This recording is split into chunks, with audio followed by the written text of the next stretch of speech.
And good morning, good evening, good afternoon, and welcome to Dreamy Dreamland. Hello there, AI. How you doing, buddy? Good to see y'all. We're into the show at 35 seconds. And remember, if you want to get a hold of me, that's the dudeawake42 at Gmail. Dudeawake42 at Gmail. Get her done. And I'd love it if somebody could throw something in my PayPal.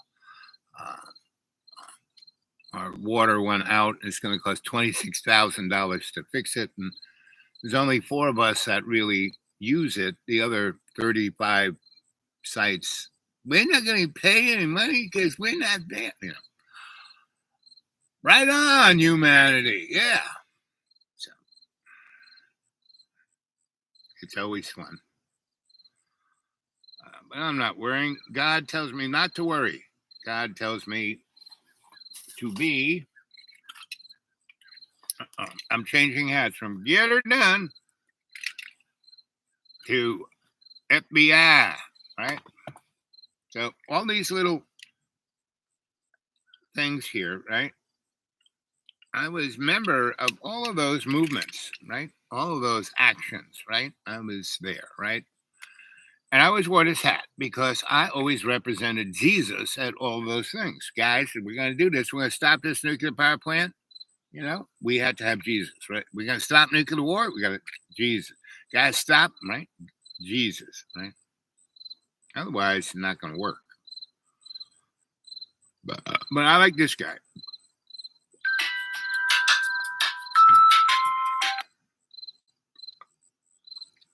We act like little children, as if it... Yeah, well, we'll go back to the beginning. Come on, back to the beginning. In this country and across the world, other governments seem to do the same. You know, the things like the introduction of this, the ID, the digital ID, as if that's going to be great for us, a consultation in which nobody's had a chance really to put their thoughts and if they don't want it, get rid of it. The constant threat of this CBDCs, the central bank digital currency, the concept that they want to get rid of cash. They want to know about every transaction. This sort of weird big brotherness of cameras everywhere spying on us and these 15-minute cities, the ULEZ thing, people clearly in London, for example, don't want, but the mayor there is hell-bent on implementing something that nobody wants. It's very odd, isn't it? I mean, I understand that perhaps not everybody is protesting against it, but not everybody has gone there and said, actually, we want this. It's mad. So to me, it just seems as if the government is not a government that is there for our benefit. And yet we seem to sit here and do nothing about it. We just acquiesce, we roll our eyes, we moan to our neighbours and go, oh, look what they're doing now, blimey, you know, it's going to be a bit tough, isn't it? Oh dear. We act like little children as if it's our parents, that the government are our parents and saying, now, look, kids, this is what's going to happen. You can't get as much pocket money as you used to. I'm afraid to say you'll have to go to bed earlier. You can't go to the toilet, and when we say, and you have to do these things at certain times, and we, the people of this land, we just go, oh dear, it's not very nice, is it? But fair enough, I suppose. You know, maybe we can vote for different parents next time round. And then the next lot of parents seem to be just as bad, if not worse. I've made some notes on this observation that I want to share with you. So it's odd. We have this dictate and we do nothing about it. The energy bill, for instance. I mean, that's just been nodded through. I don't know whether you were consulted about it and whether you agree with this, that it's essential that everything is electrified so that you're not allowed to have gas anymore, or wood-burning stoves, or diesel or petrol, so that everything is electric. Well, when everything is electric and you've only got one source of power, what happens if the people who control that one source of power decide to put the price up? And there's no alternative then. Oh dear, the price of electricity's just gone up. How are we going to pay? Well, if you had an alternative, you can say, well, we'll cook on the wood burning stove for a while, or we'll use gas because it's cheaper. No, you can't do that. And what if you're deemed to be a naughty boy and they just say, we'll turn you off the electricity? Then what are you supposed to do? Is that a way to run a country? To have your people in fear? With one system. I mean, it is bonkers.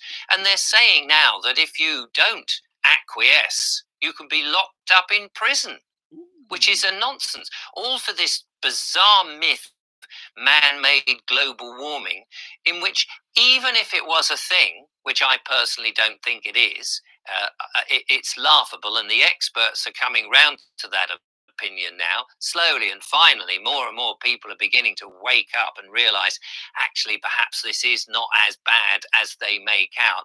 But even if it was, here in this country, in England, Scotland and Wales, about 1% of the carbon that's going into the atmosphere. And not only that, the carbon is actually good for the planet because it's the gas of life. It's what makes plants grow. And by golly, we need plants to grow.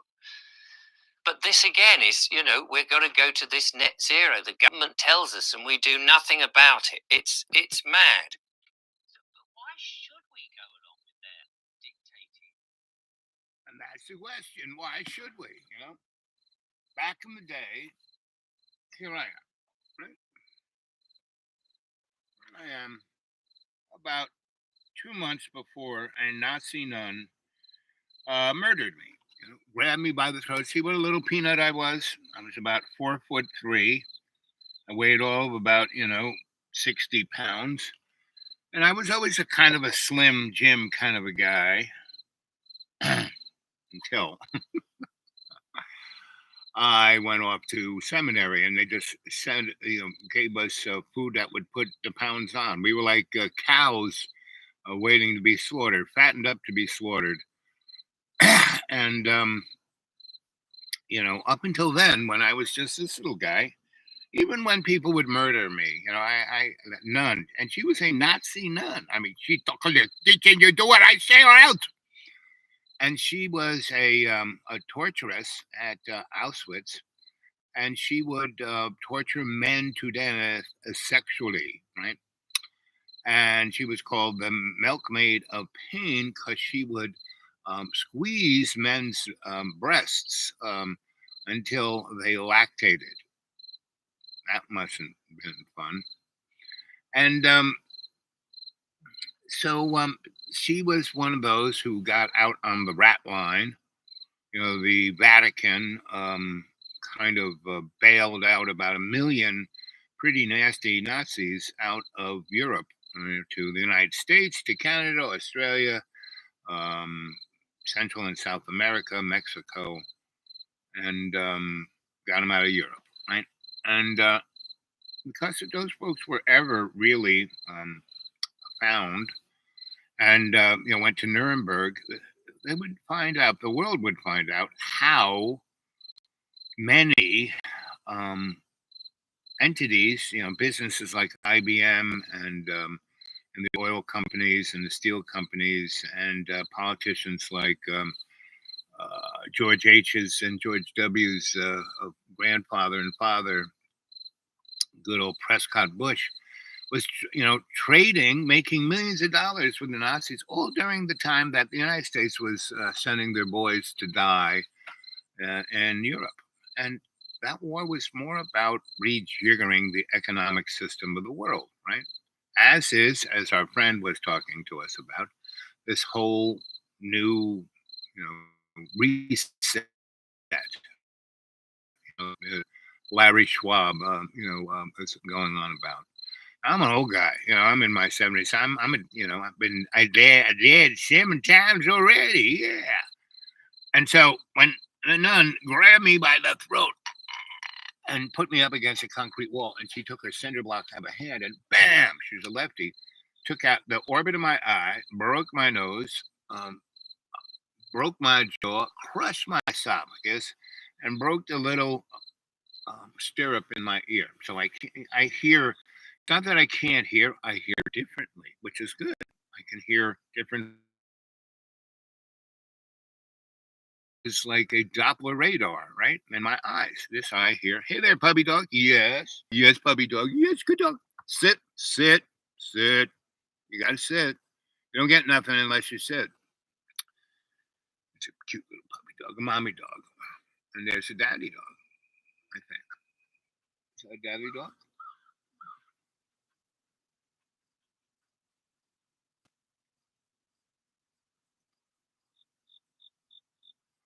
And there's the sunny boy. He's cute. You're very cute. Good boy. And he sits. I'm a dog boy myself. Always had. He's gonna go. He's gonna follow mom and dad. He wants to stick with me, but he's a cutie.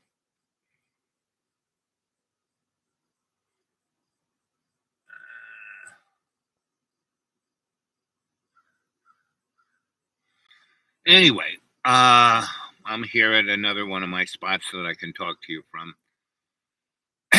Anyway, so when you die, as often as I have, you kind of realize that death is no big deal, and that this life is an illusion. That's why this show is called Dreamy Dreamland with Sensei Al Bob, me.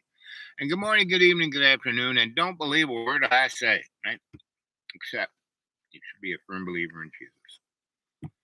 And in Christianity, what people don't realize, Jesus just ain't, for our team, Jesus is for everybody, right? So over to church, they're going to be talking about Daniel and the boys, right, in Babylon.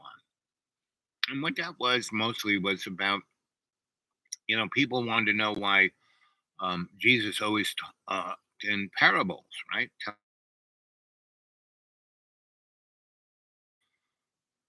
It enables you, the viewer and listener, to fill in the spaces in your own life, right? What's missing in your own life, right? And instead of me telling you, you got to do it this way, Larry at 212 says blah, blah, blah, right? No. I talk about, like, so I'm going to talk about Daniel and the boys, and they were, it's like me, I've been employed very well my whole life until I died the seventh time.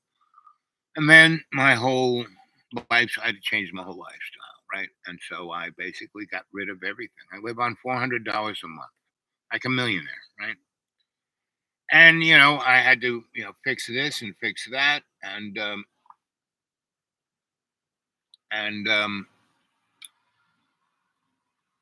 that takes, I've been spending $300 a month since March on my car, so it will run, right? It's still old like me, still got things wrong with it, but I got it so the wheels won't fall off and the motor will still work, right? And certain, the lights work, the windshield wipers work. You know, so that's the way you go. Just what needs to be done. And so now the water thing, I was just about to fix it. It just was going to take a $12 um, breaker, but the rich people said, "Oh no, we need this real big company to come in," and the big company came in and destroyed our well. Let's show you some pictures. All it needed was a circuit breaker, and they ripped it freaking apart. And so they had to replace it all, and that cost $26,000, instead of $12. And you know, and this is tantamount to what's going on and has always gone on. This ain't something new, you know, you know, and every time we, the people, lose conscious of what, and you don't have to be woke. Woke's ridiculous. Just like Black Lives Matter, Me Too, everybody's lives matter, right? And black folk are the most because in this country, even though the population is becoming more and more diverse, it's basically a mentality of we, the rich, run and own everything. So whatever it takes, we're going to keep you in your corner. So if it takes us making you black folks slaves, so we can then still treat all the other white people like just like you, but we say to them, hey, at least you're not black. Right? I mean, when you look at, and that's why the federal government, the FBI, the FBI, and states don't really keep very good records on what their police do. Who thought that, right? And when you start to really pick at it, like I did for most of my scholarly career, was to be a demographer. I've always looked at things demographically, right? And then I'd look, and then I go from there, right? And white people, there were more white people, so more white people got whacked by cops than black, right? And black knew, they were going to get, you know, killed if they stepped out of line just a little bit, to be made an example to the white people. I've seen a number of lynchings in the 60s and early 70s in the South when I was a newspaper photographer. And it was like a holiday. Oh, it's not us. It's not us. Oh, Lord have mercy. Let's see.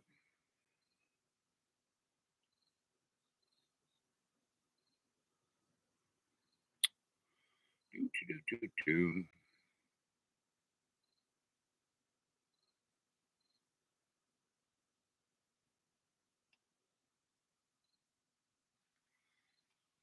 I don't know if you can see that. They ripped it apart. You know, they just cut all the wires. Why did they have to cut all the wires? They, ripped apart and destroyed the controller. I mean, they just ripped parts of it out. They cut all the wires. Why? So I couldn't fix it. So a guy who knows kind of what's going on. Now, I'm not saying that at very soon because I'd well have been down there for like 40 years. It was going to need to be replaced, but maybe not right at this minute, right?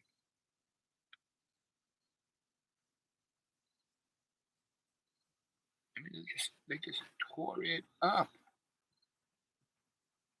you know?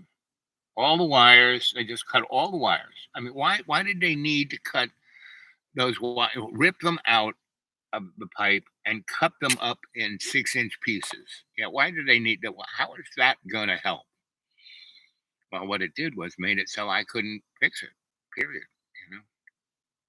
So, they came and they fixed it. 26 grand. They did it in 7 hours. I mean, I was, when they showed up, I went down there and talked to them. They had all the right tools. They knew what they were doing, and they did it. But I'm saying maybe we were gonna need that well changed, but maybe not today. And anyway, it's done. It's a done deal.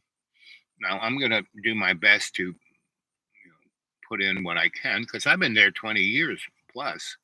I've had the auspices of water, but I don't need it because I have a catchment system because I knew one day, oh, electricity is going to go out, so I'm going to need water to drink and to and I can. I don't know if I really want to drink that water from the air, because I put it in clean bottles and it's brown and it doesn't. Normally you can take shit out of water by just sticking it in the sunlight, and the UV kills everything, but not chemicals, and they are not going to the bottom of the thing. They're saying staying suspended in.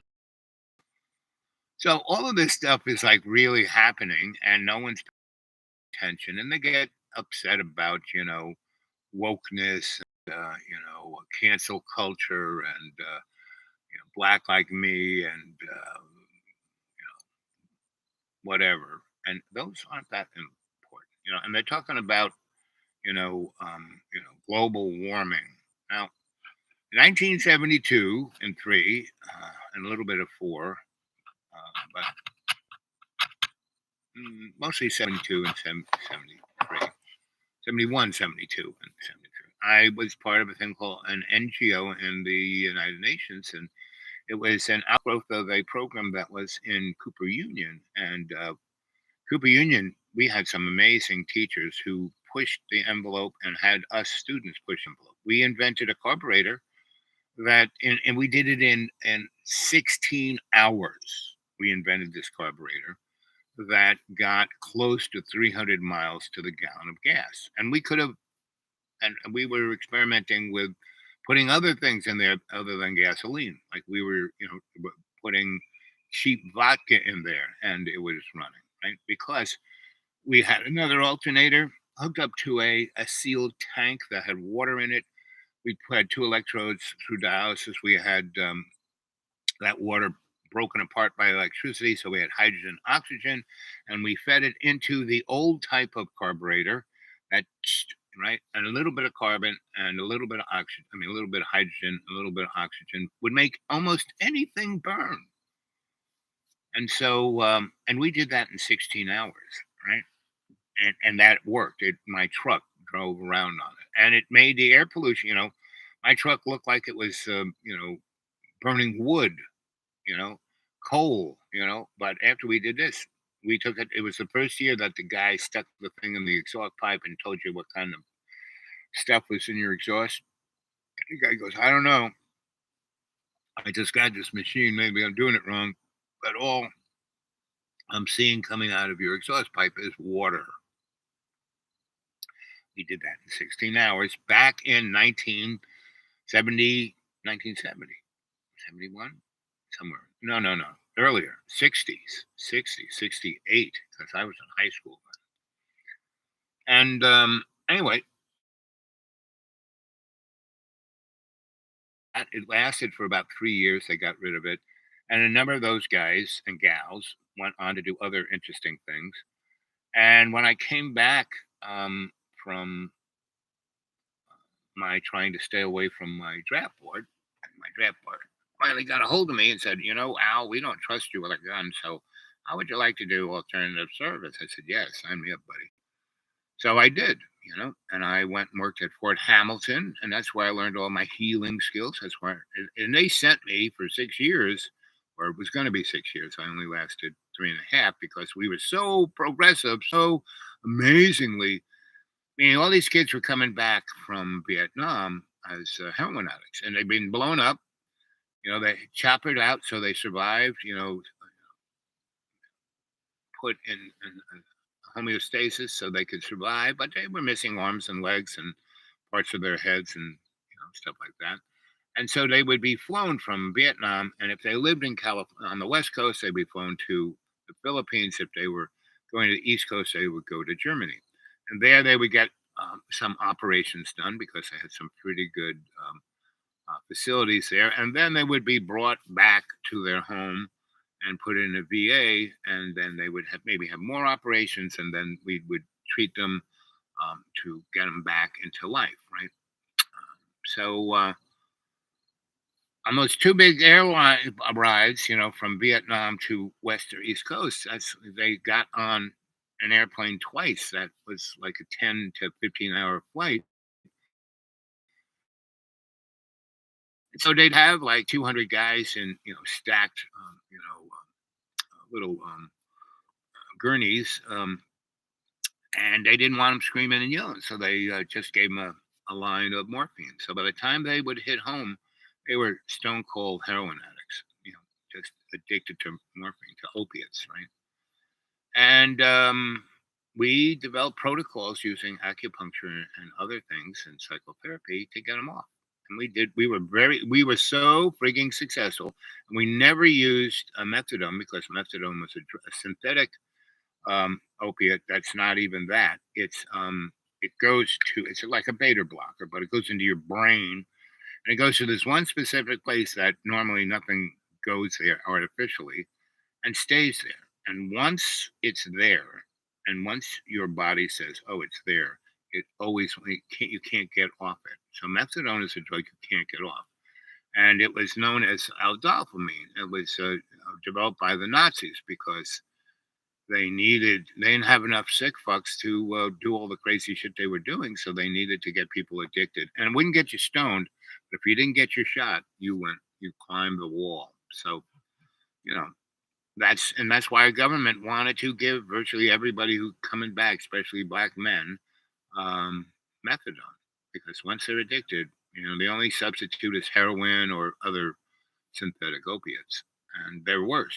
Or at least the methadone doesn't make you stoned, but makes you I need it. And but the others that get rid of that I need it just makes you. So, um, good morning, good evening, good afternoon, and welcome to Dreamy Dreamland. Here we are, 26 minutes and 26 seconds into the show. And don't believe a word I say. Go check it out for yourself. I'm going to head over to church and hear what my friend is saying. So, okay, I'll talk to you later. No one's here talking anyway, so I'll be back when I go have breakfast. When I get to the counterculture, we can maybe you'll chime in. But kind of chew this one over, see what you think. Okay, okay.